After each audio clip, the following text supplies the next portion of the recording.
Hello everyone, welcome to our YouTube channel.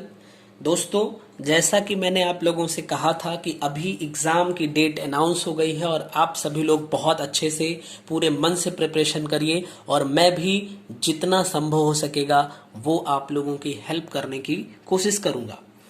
तो हम लोग प्रीवियस ईयर क्वेश्चन तो कर रहे हैं। 2016 का लगभग कंप्लीट होने वाला है सारा क्वेश्चन का सॉल्यूशन। इसके बाद हम लोग 13 पे चलेंगे और फिर उसके बाद 11 पे। और आपको मैं कोशिश करूंगा ज़्यादा से ज़्यादा प्रीवियस ईयर क्वेश्चन अपने चैनल के माध्यम से सॉल्व करवा सकूं। और आप लोग अपनी पढ़ाई करते रहिए, सारे टॉपिक को अच्छे से पढ़िए और साथ ही साथ थोड़ा थोड़ा, इसीलिए मैं छोटी छोटी वीडियो बनाता हूं, तो आप थोड़ा थोड़ा समय निकाल के और प्रीवियस ईयर क्वेश्चन को विद सॉल्यूशन अच्छे से रिवाइज कर सकते हैं। और अगर आपको किसी टॉपिक में दिक्कत होती है तो आप टेलीग्राम चैनल पे हमारे ज्वाइन कर सकते हैं। वहां पे आप लिख सकते हैं जो भी दिक्कत हो और मैं कोशिश करूंगा जितना जल्दी हो सके उसका रिस्पॉन्स कर दूंगा। आज हम लोग देखेंगे इस सीरीज में, क्योंकि नेम रिएक्शन जो होते हैं ये बड़े इंपॉर्टेंट होते हैं। ठीक है, डायरेक्ट नेम रिएक्शन बहुत बार पूछ लिया जाता है और कई बार क्या होता है, इनडायरेक्ट वे में नेम रिएक्शन पूछता है, यानी वो रहता है नेम रिएक्शन ही, क्योंकि नेम रिएक्शन सारे इंपॉर्टेंट होते हैं। बट वहां पे क्या होता है, नेम नहीं देके कभी रिएक्टेंट दे देता है और बीच में आपसे रिएजेंट पूछ लेता है, और कभी रिएक्टेंट और रिएजेंट दोनों देके कौन सा प्रोडक्ट फॉर्म होगा ये पूछ लेता है। ठीक है, तो इसका मतलब नेम रिएक्शन काफी ज्यादा इंपॉर्टेंट हो जाता है। इस सीरीज को हम लोग आज से स्टार्ट कर रहे हैं। हम आपको चैप्टर वाइज जो इम्पोर्टेंट नेम रिएक्शन है, यानी कि लगभग आप कह सकते हैं लगभग सारे इम्पोर्टेंट हम लोग पढ़ लेंगे, इसमें कवर कर लेंगे। ठीक है, उसके बाद क्वेश्चन में भी मैं आपको लास्ट में दिखाऊंगा। आज लास्ट में नहीं, ये सीरीज चलती रहेगी बीच में, क्योंकि मुझे क्वेश्चन को कलेक्ट करना पड़ेगा। बीच बीच में मैं दिखाता रहूंगा कि आप देखिए ये इस नेम रिएक्शन पर बेस्ड ये क्वेश्चन डायरेक्ट है और ये इनडायरेक्ट है। जैसा जैसा क्वेश्चन मिलेगा, क्योंकि मिलता रहता है, मैंने बहुत सारे प्रीवियस ईयर क्वेश्चन में उसको देखा है। ठीक है, तो उसको हम लोग करते रहेंगे। तो आज हम लोग स्टार्ट करेंगे नेम रिएक्शन में। पहला जो नेम रिएक्शन होगा जिस चैप्टर से होगा वो होगा एल्केन। अब इसको एल्केन ना कह के अगर हम कहें हाइड्रोकार्बन, समझिएगा। तो हाइड्रोकार्बन में 3 टॉपिक हो जाएगा, एल्केन, एल्कीन, एल्काइन। ठीक है, तो इन तीनों में एक रिएक्शन है जो कि कॉमन रिएक्शन है, जिसको आप कोल्बेज रिएक्शन बोलते हैं। ठीक है, कोल्बे रिएक्शन जो होता है वो इन तीनों में कॉमन होता है। बाकी जो इंपॉर्टेंट रिएक्शन होंगे वो केवल एल्केन में है, एल्कीन और एल्काइन में ज्यादा इंपॉर्टेंट रिएक्शन, नेम रिएक्शन की मैं बात कर रहा हूं। ठीक है, ज्यादा इंपॉर्टेंट नेम रिएक्शन नहीं है। ठीक है, या यूं कह ले हम लगभग नेम रिएक्शन है ही नहीं। ठीक, तो अब यानी कि हम क्या करेंगे, सबसे पहले एल्केन के रिलेटेड, एल्केन से रिलेटेड जो भी इंपॉर्टेंट नेम रिएक्शन है उसको हम एक एक करके देखते हैं। तो इसमें सबसे पहला क्या होगा, देखिए इससे होगा क्या, आपको हाइड्रोकार्बन मिल गया। हाइड्रोकार्बन में एल्केन, एल्कीन, एल्काइन, हमने पढ़ लिया क्या, एल्केन, एल्कीन, एल्काइन का एक common reaction Kolbe. Kolbe method से आप एल्केन का भी प्रिपरेशन करते हो, कोल्बे से एल्कीन का भी और कोल्बे से एल्काइन का भी प्रिपरेशन करते हो। यानी कि इसको हम लोग अलग से पढ़ेंगे क्योंकि ये तीनों में कॉमन है। बाकी जो इंपॉर्टेंट नेम रिएक्शन है वो एल्केन वाले हैं। तो इससे क्या होगा, आपको चैप्टर वाइज याद हो जाएगा, अरे ये नेम रिएक्शन तो इस चैप्टर में है, ये नेम रिएक्शन तो इस चैप्टर में है। ठीक है, थोड़ा इजी हो जाएगा। तो इसमें सबसे पहला आता है उड्स रिएक्शन। उड्स रिएक्शन, अब देखिए एक बार जब ये पढ़ के कंप्लीट करेंगे तो मैं आपको थोड़ा सा कोरिलेशन भी सिखाऊंगा, क्योंकि उड्स रिएक्शन आपका यहां पे है। एक और आता है फिटिंग रिएक्शन जो कि एरोमेटिक में चला जाएगा। फिर आएगा उड्स फिटिंग रिएक्शन, वो भी एरोमेटिक में जाएगा। लेकिन ये तीनों कहीं ना कहीं कॉमन दिख रहे हैं, उड्स, उड्स फिटिंग और उड्स फिटिंग में देखिए फिटिंग, यानी फिटिंग और उड्ज को मिक्स करके हम उड्ज फिटिंग बनाएंगे। तो इससे क्या होगा, हमें ये 3 रिएक्शन बड़ी इजीली याद हो जाएंगे, लर्न हो जाएंगे। तो फिलहाल चलते हैं उड्ज रिएक्शन क्या है। उड्ज रिएक्शन एक ऐसा मेथड है जिसमें हम एल्किल हैलाइड की हेल्प से एल्केन का फॉर्मेशन करते हैं। तो एल्किल हैलाइड मीन्स की RX, R for alkyl, X for halide. तो एल्किल हैलाइड हम इसको कह सकते हैं, हेलो एल्केन आप कह सकते हैं। इसको क्या किया जाएगा, सोडियम मेटल के साथ में ईथर के प्रेजेंस में अगर हम इसको हीट करते हैं या रिएक्शन करवाते हैं, कहीं कहीं पे ये आपको ड्राई ईथर लिखा मिलेगा तो कोई दिक्कत नहीं है, ड्राई ईथर ही लिया जाता है। ईथर भी लिखा मिल सकता है, ड्राई ईथर। तो क्या होगा, ये NaX जो है ये हट जाएगा और यहाँ पे ये R इस R से कनेक्ट हो जाएगा। ठीक है, तो अब देखिए बैलेंस कर दीजिए, अगर आपको बैलेंस करने का मन है, नहीं करना है तो कोई दिक्कत नहीं, क्योंकि मेन प्रोडक्ट यहाँ पे आपका जो है वो एल्केन है। ठीक है, तो यहाँ पे मेन प्रोडक्ट आपका एल्केन फॉर्म होता है। तो एक तो ये बहुत इजी सिंपल रिएक्शन हो गया। क्या आपको लगता है उड्स रिएक्शन पूछेगा? नहीं, उड्स नेम रिएक्शन वो नहीं पूछेगा, वो रिएक्टेंट दे देगा और यहाँ पे आपसे प्रोडक्ट पूछ सकता है। ठीक है, अब इससे रिलेटेड कुछ और बातें हम देख सकते हैं, क्योंकि ये जो रिएक्शन है ये बाई मॉलिक्यूलर रिएक्शन है। ये पहली बात समझिए कि ये आपकी एक बाई मॉलिक्यूलर रिएक्शन है। दूसरी बात, यहां पे जो हमने सोडियम मेटल का यूज किया है, इसके प्लेस पे हम सिल्वर या कॉपर यानी Ag या Cu का यूज कर सकते हैं। मींस Ag और Cu can be used in place of Na। ठीक है, Na के प्लेस पे हम Ag या Cu को यूज कर सकते हैं। अच्छा देखिए, इसमें आपने अगर यहाँ पे एक कार्बन वाला कोई एल्किल ग्रुप लिया, यहाँ पे भी लिया, तो यहाँ पे मिनिमम 2 कार्बन वाले एल्केन का फॉर्मेशन होगा। मींस यहाँ पे CH4 आप नहीं फॉर्म कर सकते हो। तो CH4 can not be prepared by this method. ठीक है, मींस आप CH4 को इस मेथड से फॉर्म नहीं कर सकते हो। दूसरी बात, आप क्या करते हो, जैसे अगर आपने यहाँ पे सिंगल कार्बन वाला एल्किल लिया तो यहाँ पे आपको डबल वाला मिल जाएगा। अगर आपने यहाँ पे डबल वाला लिया, डबल डबल, तो यहाँ पे 4 का हो जाएगा। यानी कि ये मेथड जो होता है ये लोअर एल्किल हैलाइड,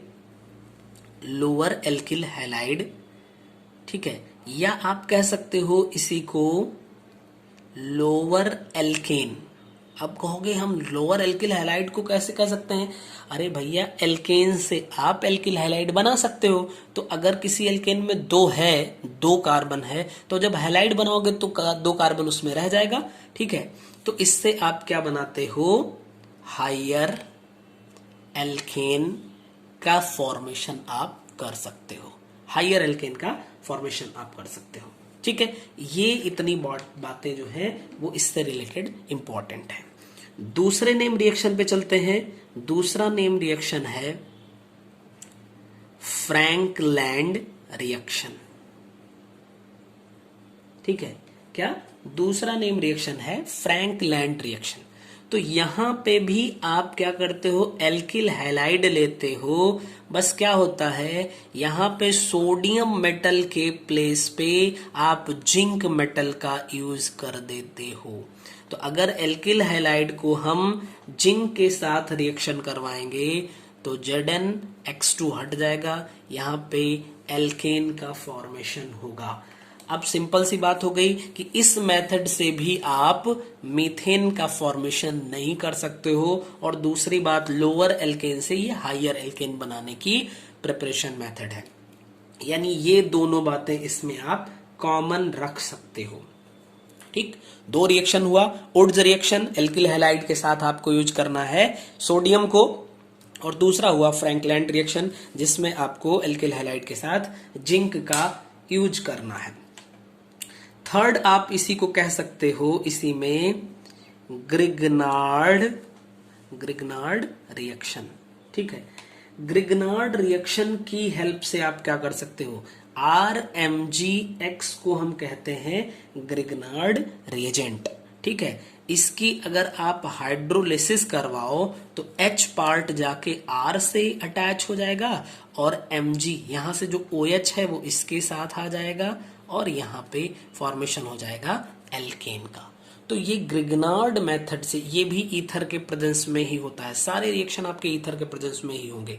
तो आपने ये देखा एल्किल हैलाइड का रिएक्शन सोडियम मेटल से किया तो उर्द रिएक्शन, एल्किल हैलाइड का जिंक मेटल से तो फ्रैंकलैंड, और यहाँ पे एल्किल हैलाइड तो नहीं है, ये ग्रिग्नार्ड रिएजेंट है। इसका जब आपने हाइड्रोलिसिस करवाया ईथर के प्रेजेंस में तो आपको एल्केन मिल गया। ठीक है, ये नेक्स्ट पे चलते हैं, अब देखेंगे कोरी हाउस रिएक्शन या कोरी हाउस सिंथेसिस आप कह सकते हैं। ठीक है, कोरी हाउस सिंथेसिस क्या होगी? आप लेते हैं एल्किल हैलाइड, समझिएगा ध्यान से, एल्किल हैलाइड को आप लिथियम मेटल के साथ ईथर के प्रेजेंस में रिएक्शन करवाओ तो ये LiX यहां से हट जाएगा और एक Li इसके साथ में आ जाएगा। ठीक है, एल्किल लिथियम बन जाएगा, यानी दो मॉलिक्यूल यहाँ पे Li का यूज हुआ, कोई दिक्कत नहीं है। ठीक है, यहाँ पे हमें रिएक्शन बैलेंस नहीं करना है।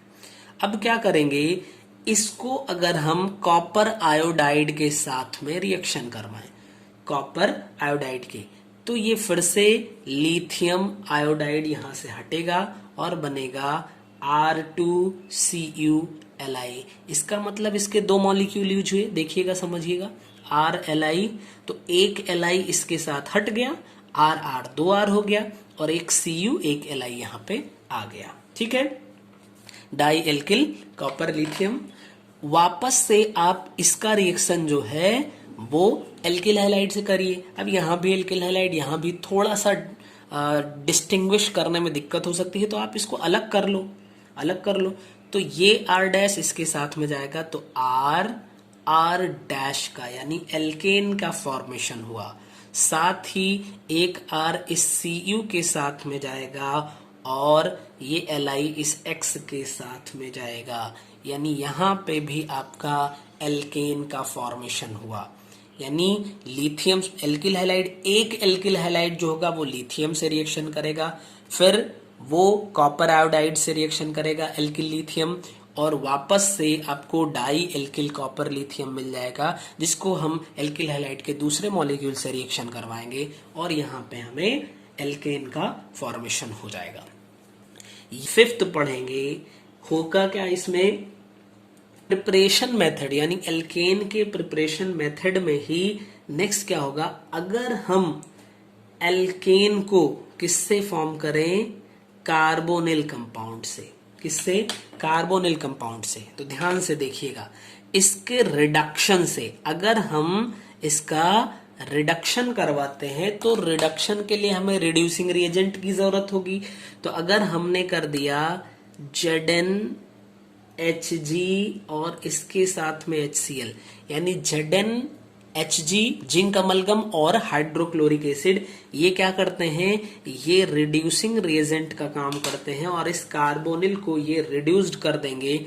तो अब रिड्यूस करेंगे तो क्या होगा, यहाँ पे H2 आके जुड़ जाएगा और इस O के साथ में H2 जुड़ के H2O का रिलीजमेंट कर देगा, तो ये भी एल्केन का फॉर्मेशन हुआ। अगर हम यहाँ पे NH2 ठीक है, हाइड्राजीन का यूज कर लेते हैं, ये भी किसके प्रेजेंस में, C2H5ONa और साथ में 180 डिग्री सेल्सियस, यानी इसके प्रेजेंस में अगर हम इसका हाइड्राजीन से रिएक्शन करेंगे तो क्या होगा कि इसके साथ में H2 जुड़ेगा और H2O हट जाएगा और ये NN मिलके N2 हट जाएगा और ये दोनों H इसके पास चला जाएगा, यानी कि आपका एल्केन का फॉर्मेशन हो जाएगा।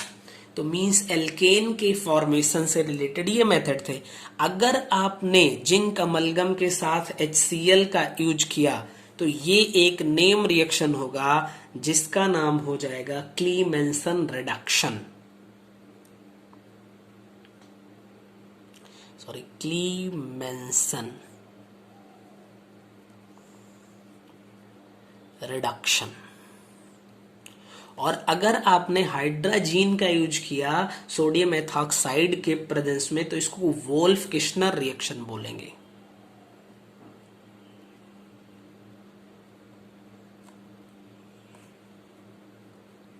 Wolff Kishner reduction.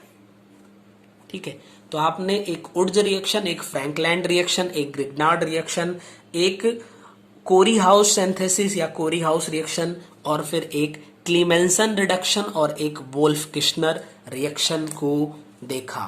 ठीक है, तो ये रहा आपका टोटल एल्केन से रिलेटेड, एल्केन चैप्टर से related most important name reaction. Next video में हम लोग इससे आगे यानी कि तीनों में कॉमन एल्केन, एल्कीन, एल्काइन, जो कि ये आपको मैंने अभी दिखाया था, इससे रिलेटेड कोल्बे रिएक्शन पे बात करेंगे। और फिर ऐसे ही चैप्टर वाइज हम लोग आगे बढ़ते रहेंगे। छोटी छोटी वीडियोज रहेंगी, आप यहां से देख के और रिवीजन कर सकते हैं। मिलते हैं नेक्स्ट वीडियो में, तब तक आप सभी लोग स्वस्थ रहिए और पूरे मन से पढ़ाई करते रहिए। Thank you.